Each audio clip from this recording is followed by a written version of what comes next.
Where's my D20? Gobbo!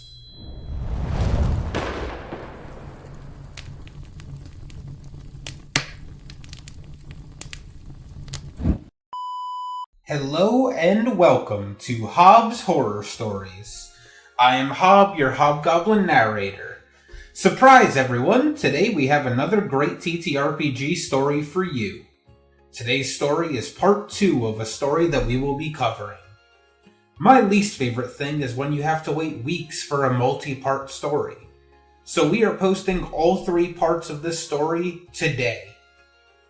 This story comes from Reddit and was written by Jumbled Black Wires. The title of the trilogy is The Tale of Big Nick, Part 2. Big Nick is now my god. Previously, in this story, we had stopped in the middle of our main campaign, which consisted of sailing around different islands and occasionally stopping at a large port city, where we had many friends, allies, and assets. On this island, we had helped choose the king. We had even had our own ship crafted by the old druid. We tried continuing the main campaign, but the DM said his heart wasn't in it anymore. Fair enough.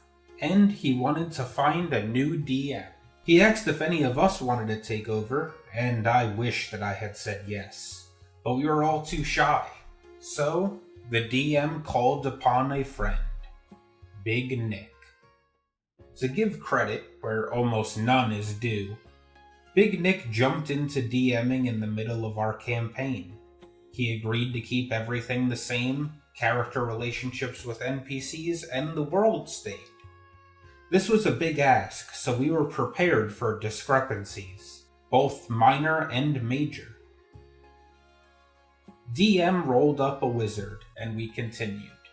I'll still refer to him as DM, but make no mistake. This was Big Nick's show now.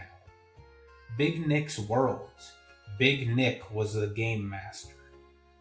Big Nick explained that this would be a hardcore game, where things would be difficult, and sometimes we should run rather than fight.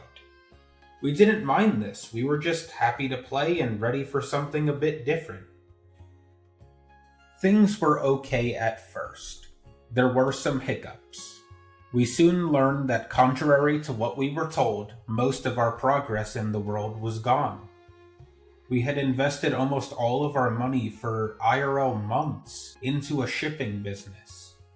But under Big Nick, we were left with a couple hundred gold pieces, and were no longer majority partners. We had to pay for shipping and travel now. We should have pushed back, but I think we all felt it was too much to carry on everything from the old game, including NPC interactions. It was now clear we were playing a different game entirely, and nothing really carried over. In one of Big Nick's sessions, we were at a fishing village. Old Druid had gone to scout out the area, Mick Monk was in a tavern trying to prevent DM, Wizard, from getting too drunk, and I was at the market. Now, I was a lawful evil character, and the way I played this was by adhering to a set of principles. Sometimes these would conflict with the laws of the land, and sometimes my views would fit right in. On this occasion, I was in the market and a child tried to steal my belt of enlargement. I struck him and told him to bog off. The whole village seemed to turn against me. Dozens and dozens of villagers appeared from every nook and cranny. I drew my sword ready to fight. I was alone and surrounded. But my fighter's code meant that I had to be ready to die, and I was. Big Nick explained how this would go. The peasants would all attack as one. Big Nick asked me if I was ready to die. I didn't say anything as he rolled. And old Druid mouthed the words, "Peasant railgun." I didn't die. I woke up with the rest of the party on the magic carpet, severely injured and without my belt. Time moved on. A interruption here from one DM to any other DMs out there. If you do start with a party or take over someone else's game and they have magical items that you are not comfortable with, have a conversation with them out of character to get rid of those items.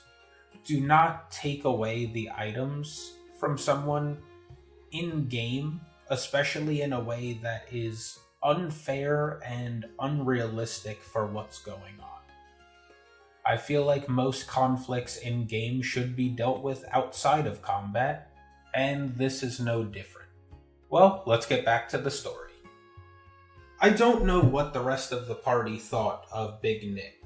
He was friends with the DM/wizard, and they spoke about parties and festivals that they went to together, but even still, I got the impression after a while that they didn't know each other that well. Old Druid and Big Nick never had much to say to each other. They didn't get on well, but they didn't seem to dislike each other either, so I'm not sure if this was done maliciously, though the fact that I'm mentioning it suggests I think it was. But Big Nick changed the game day to one he knew Old Druid couldn't do, forcing him to quit. Bye-bye, Old Druid. Perhaps you're asking yourself why we didn't speak up, why I didn't speak up. All I can say is that we were all quite young, but this is no excuse. I text Old Druid in the group chat and told him how much I liked playing with him. No one else said anything.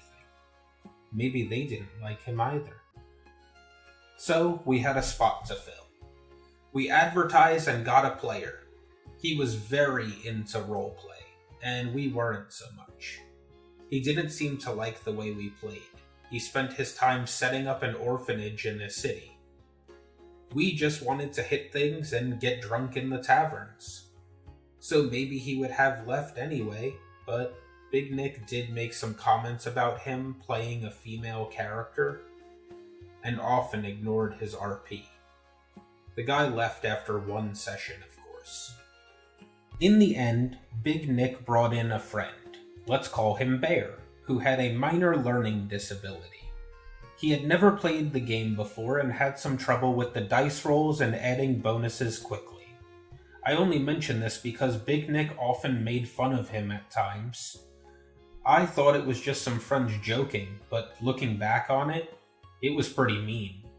Sometimes DM/wizard would try to defend Bear, but mostly we would just let these things happen.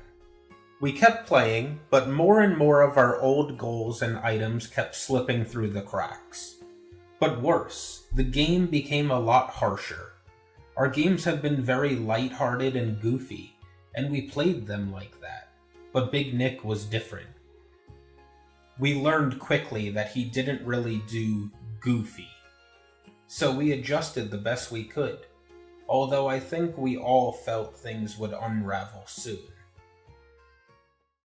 To the OP of this story. I get where you're coming from. Both Gobbo and I have had people in the past that we kept playing the game with way too long. It took both of us a very long time to learn that no D&D is often better than bad D&D. However, that is easier said than done. It is very easy for small things to slip through the cracks, and you pass it off as it was just something small that we can get over, to a full-blown horror story like this. Hindsight is always 50-50. The advice I will give, though, is people like Big Nick and people that we here on the channel have dealt with in the past like to take advantage of the fact that people will forgive small discrepancies. They capitalize on that to become the toxic people we all love to hate. I'll save the rest of what I have to say for the next and final video. Let's wrap this one up. I hope you enjoyed today's stories. If you have any stories you would like to have read here on the channel, please share them to the email in the description below. Also, if you could please like, comment, and subscribe. It would help us greatly to slay the monster known as the algorithm. Thank you for your time from all of us here at Goblins and Gremlins.